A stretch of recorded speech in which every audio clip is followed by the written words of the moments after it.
আসসালামু আলাইকুম everyone, I hope সবাই অনেক ভালো আছেন। আজকে আবারও নিয়ে আসলাম ফ্রোজেন সিম রান্নার রেসিপি। তো আজকে আমি রুই মাছ দিয়ে ফ্রোজেন সিমটাকে রান্না করব। তো প্রথমে একটা হাঁড়িতে দিয়ে দিলাম পেঁয়াজ কুচি, টমেটো কুচি, দিয়ে দিয়েছি আদা রসুন পেস্ট, সামান্য একটু লবণ দিয়ে মশলাটাকে কষিয়ে নিচ্ছি। তো একটু পানি দিয়ে দিয়েছিলাম।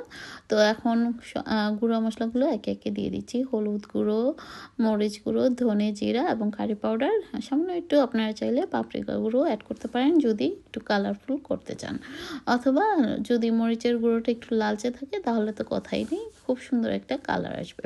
তো এই তো আমি ফ্রোজেন সিমগুলোকে সামান্য একটু পানি দিয়ে ধুয়ে নিয়েছি, কারণ একদম আইস হয়ে থাকে আর কিছুটা দেখলাম এখনও লেগে আছে। তো কোনো প্রবলেম নেই, পানি দিলে বা একটু গরমে ঠিক হয়ে যাবে।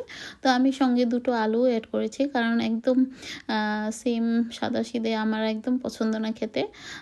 তো যাই হোক, আমার হাজব্যান্ডের আবার আলু দিলে পছন্দ না, তাই বেশি আর আলু দিইনি। তো দুজনেরটাই থাক। তো সামান্য একটু পানি দিয়ে সিমটাকে দিয়ে এখন আমি খুব ভালো মতো কষিয়ে নিচ্ছি।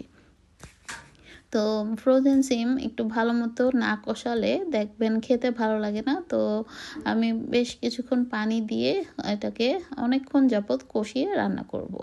আর মাছগুলো তো আমি আগে থেকে লবণ হলুদ দিয়ে ভেজে রেখেছি। তো যখন সিমটা খুব ভালো মতো কষানো হয়ে যাবে তখন আমি সে পর্যায়ে মাছগুলো এখানে অ্যাড করে দেবো।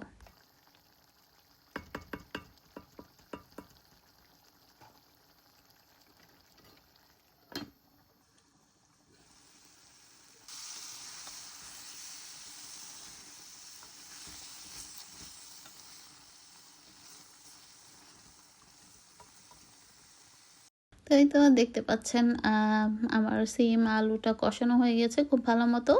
তো এই পর্যায়ে আমি ভেজে রাখা মাছগুলো দিয়ে সঙ্গে আমি দিয়ে দিলাম ধনেপাতা এবং কাঁচামরিচ কুচি, সঙ্গে ঝোলটা মানে পানি অ্যাড করে দিলাম, গরম পানি। আর লবণটা টেস্ট বুঝে দিয়ে দিতে হবে। তো খুব ভালো মতো নেড়ে চেড়ে তারপর এটাকে ঢেকে আর কিছুক্ষণ রান্না করলেই হয়ে যাবে, যেহেতু আমি সিম আলুটাকে খুব ভালো মতো কষিয়ে নিয়েছি। তো এই রান্নাটা করতে আর বেশি সময় লাগবে না, খুবই কম সময় বা কম তো সময় লাগেনি, মানে আগেই হয়ে গিয়েছে 80%-এরও বেশি। আর বাকিটা আমি মাছ দেওয়ার পর করব, বাকি 20% বা এর চেয়েও কম। তো এই তো ঝোলের পরিমাণটা আপনারা বুঝে যে যেরকম রাখতে চান সেই অনুযায়ী দিয়ে দেবেন। তো একটু নেড়ে চেড়ে মিক্সড করে নিচ্ছি।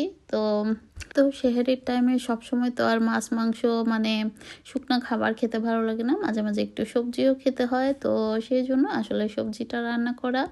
তো আমার সিম রান্নাটা হয়ে গিয়েছে। তো নামানোর আগে সামান্য ধনেপাতা দিয়ে নামিয়ে ফেললাম। তো আজ এ পর্যন্তই। আল্লাহ হাফেজ। Thank you for watching.